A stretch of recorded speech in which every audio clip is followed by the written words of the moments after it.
Hello குட்டீஸ், இன்னைக்கு டே 9. கூ வரிசை நல்லா கற்றுக்கிட்டு இருப்பீங்க. இப்போ கூ வரிசை போகலாம். அது எப்படி படிக்கலான்னா, இக்கு இக்கு ப்ளஸ் ஊ கூ, இங்கு ப்ளஸ் ஊ மூ, இச்சு ப்ளஸ் ஊ சூ, இஞ்சு ப்ளஸ் ஊ மூ, இட்டு ப்ளஸ் ஊ டூ, இன்னு ப்ளஸ் ஊ நூ, இத்து ப்ளஸ் ஊ தூ, இந்து ப்ளஸ் ஊ நூ, இப்பு ப்ளஸ் ஊ பூ, இம்மு ப்ளஸ் ஊ மூ, இய ப்ளஸ் ஊ யூ, இரு ப்ளஸ் ஊ ரூ, இல்லு ப்ளஸ் ஊ லூ, இவ்வு ப்ளஸ் ஊ ஊ, இள்ளு ப்ளஸ் ஊ லூ, இல்லு ப்ளஸ் ஊ லூ, இரு ப்ளஸ் ஊ ரூ, இன்னு ப்ளஸ் ஊ நூ. வாங்க இப்போ பொறுத்துக பண்ணலாம்.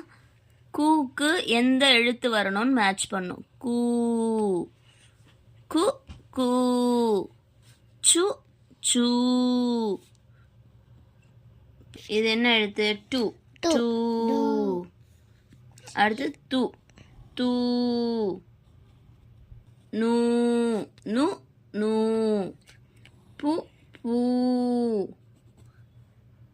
மு மூ.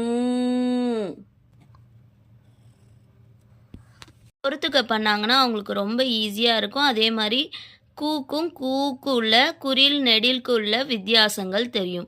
ஃபார் எக்ஸாம்பிள் கூ கூ, சு சூ, டு டூ, து தூ, நு நூ, பு பூ, மு மூ. அடுத்தது வந்து ரூ ரூ,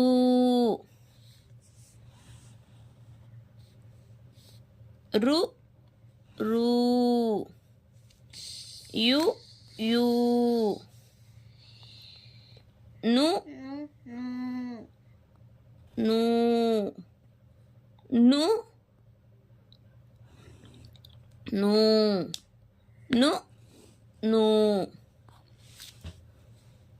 லு லூ, லு லூ, மு மூ. பொறுத்துக ஒரு வாட்டியும் பொருத்தும் போதும் எழுத்துக்களை சொல்லி சொல்லி பொருத்த வைக்கணும்.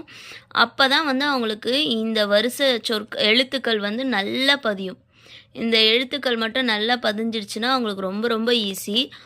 ஊ வரிசை தான் சில பேர் வந்து ரொம்ப கஷ்டப்படுவாங்க. ஸோ அதனால் இதை நல்லா படிக்க வைங்க. இந்த லீவ்லேயே நல்லா வந்து யூஸ் பண்ணிக்கங்க. நெக்ஸ்ட்டு வந்து இன்றைக்கி சில சொற்கள் மட்டும் எழுதியிருக்கேன்.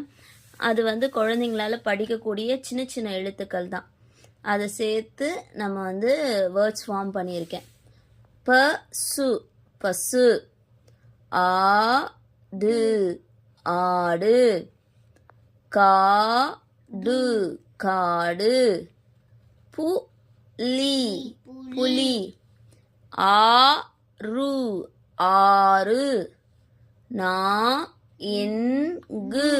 நான்கு, பத்து பத்து, பத்து பத்து, இன்று ஒன்று, மூன்று மூன்று, பூட்டு பூட்டு, கூடு கூடு, மூடி மூடி, நூல் நூல், சூடு சூடு, தூண் தூண், நூறு நூறு, பூங்கா பூங்கா, கூழ் கூழ்.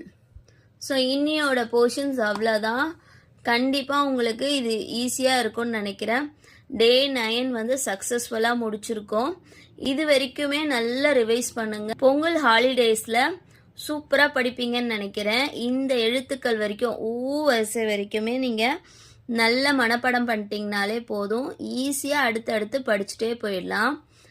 இது வரைக்கும் உங்களுக்கு புரிஞ்சிருக்கும்னு நினைக்கிறேன். நல்லா ப்ராக்டிஸ் பண்ணி ட்ரை பண்ணுங்கள். கண்டிப்பாக ஈஸியாக எல்லா எழுத்தும் தெரியும். அதே மாதிரி வார்த்தை உச்சரிப்பு நல்ல எந்த இடத்துல நீட்டி சொல்லணுமோ அந்த இடத்துல நீட்டி சொல்லணும். எந்த இடத்துல சுருக்கமாக சொல்லணுமோ அந்த குறியலுக்கு வந்து சுருக்கமாக சொல்லணும். அப்போ தான் உங்களுக்கு ஈஸியாக இருக்கும். இன்னையோட டே வந்து உங்களுக்கு ரொம்ப பிடிச்சிருக்குன்னு நினைக்கிறேன். பிடிச்சிருந்தா ஒரு லைக் கொடுத்துக்குங்க. தேங்க்யூ ஃபார் வாட்சிங்.